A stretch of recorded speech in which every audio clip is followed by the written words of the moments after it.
The seventh principle, respect for the interdependent web of all existence of which we are a part, was not one of the original 6 principles.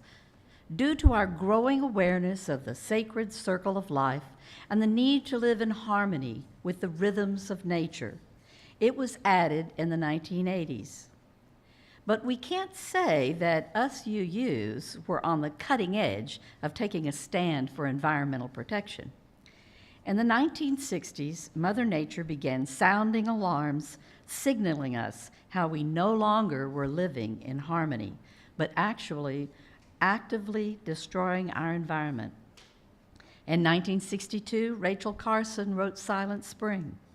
In 1970, the United States had 5.7% of global population and consumed 40% of the natural resources. Rivers catching fire and burning was not an urban myth. It actually happened.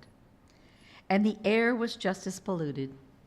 Believe it or not, it was Richard Nixon who recognized and believed what the scientists were saying, and in the summer of 1970, he sponsored the creation of the Environmental Protection Agency.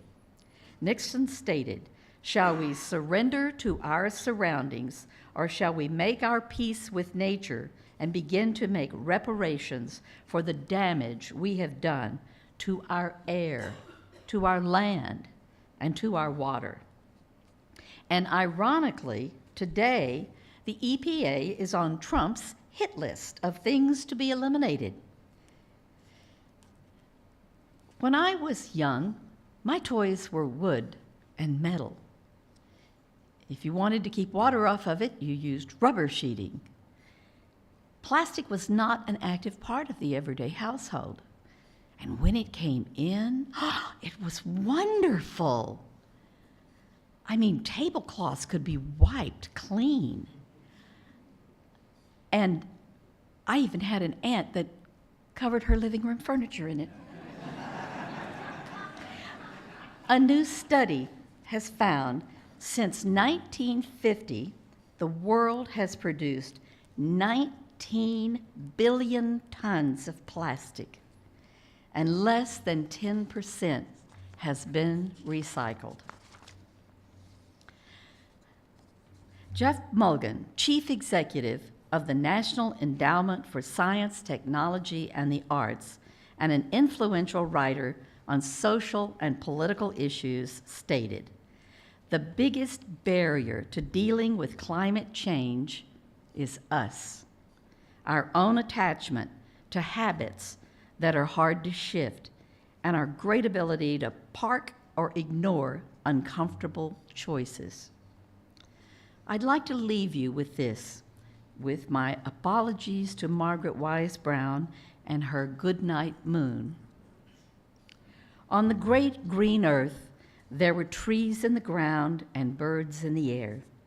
There were fish in the seas and monkeys in the trees. In the jungles, there were tigers, and in the forests, there were bears. In the cities, there were people, and on the farms, there were people. There were people everywhere. But now all is changing.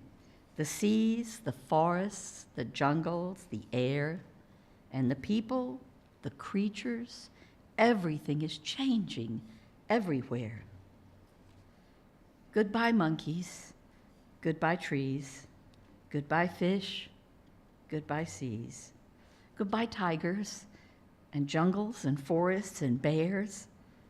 Goodbye, people in cities. Goodbye, people on farms.